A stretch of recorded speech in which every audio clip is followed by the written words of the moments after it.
challenge made me the person that I am today.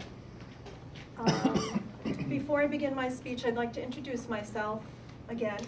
My name is Suzanne Kelly. I live in Stamford, and I recently launched a new company called Acquisition Intelligence.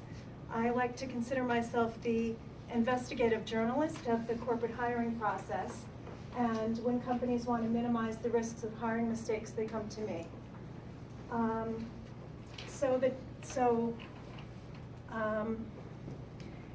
When people ask me where I went to college, I sometimes joke around and say that I received my doctorate from the University of Hard Knocks, and with a 4.0.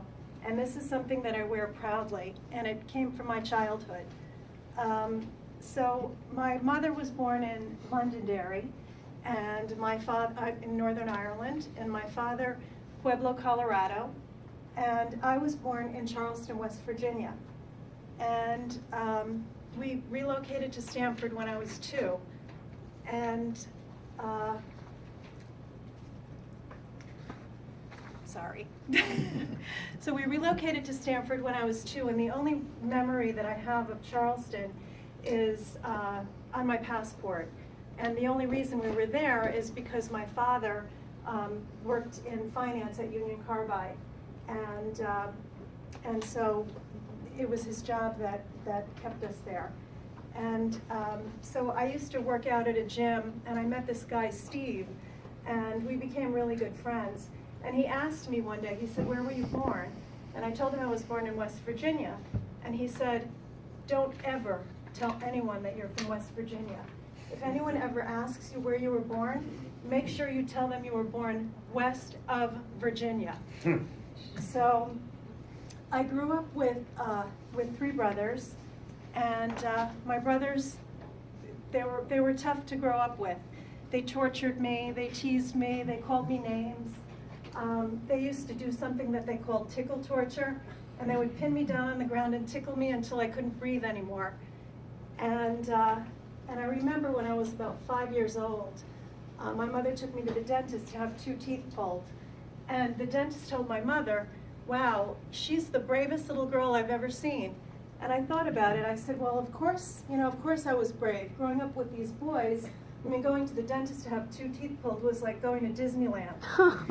And I also remember when I was 4 years old, I was caught in the midst of my brother's crossfire. I mean, I was caught in the crossfire of a game that my brothers used to play called War, and where they would just attack each other on command. And one of them left a glass on the floor, and the glass broke on my foot, and I had to get taken to the emergency room for stitches in my toe. So when I look at my big toe, I have this reminder of my brothers and that game. And I remember my oldest brother, another memory, wonderful memory that I have, is him chasing me through the neighborhood and me breaking my arm because I fell. And so, growing up with these brothers was anything but easy. And my father, he's an interesting story. My father has a lot of wonderful qualities. He's highly intelligent, he has a lot of integrity, and he's really hardworking. And on the flip side, he's emotionally detached and extremely cheap. And I guarantee you, if we took everybody that you knew that was cheap and we put them in a room, my father would definitely win the prize. There's no question about it. And growing up, when we wanted, there were no dinners, there were no dinners out, there were no vacations, there were no classes or lessons or anything like that. And if we wanted to when we wanted entertainment, we had to entertain ourselves.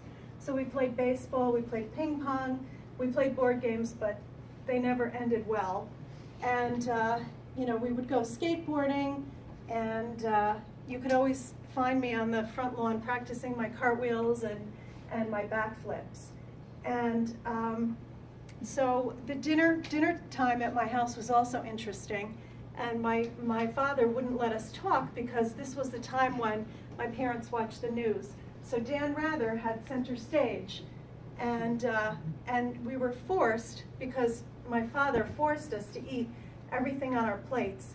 And and whether we liked the food or not. And my mother wasn't the greatest cook, so not at all. But we had this dog, Heidi, and Heidi was a half collie, half German Shepherd mutt. And Heidi was like my partner in crime, and she used to sit underneath me at the dinner table, and she would share my food. And everybody thought that I was her favorite, but it was really with her, it was all about the food. So this childhood was kind of like a boot camp for me that prepared me for life. And it taught me, from my brothers, I learned how to stand up for myself. I learned how to be resilient. I learned how to live with aplomb. And my father taught me the value of hard work and integrity, and that if I wanted something in life, it was up to me to go out and get it. And nothing was ever handed to me. And my mother taught me that I wanted food that tasted better. And and so the long and short of it is that when we're going through difficult times in our lives, a lot of times we don't know why at the time, but things have a way of ending up much better, where you're much better off, and you learn all these valuable lessons.